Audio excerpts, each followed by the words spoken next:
You got power to it. It's the same one, still going. I'm surprised you don't hold this much. You are your power. Wonder if they have to crank up the voltage. Pull that down? Yep. Oh, you went too fast.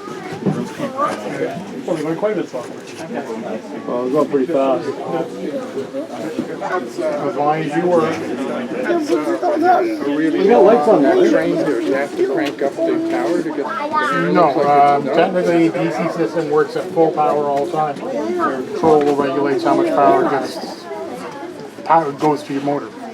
Each unit's got power, and again, we run a lot longer trains than that. So. Downstairs is a different You don't gate. have to increase. No, it's old DC system. Yes, you have to crank that up. But no, DCC runs continuous the same power. It might draw a little more amperage You might have because the motors are pulling more power.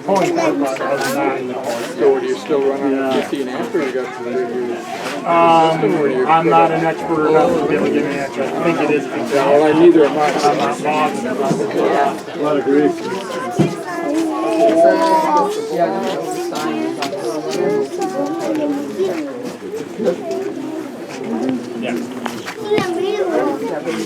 Sorry.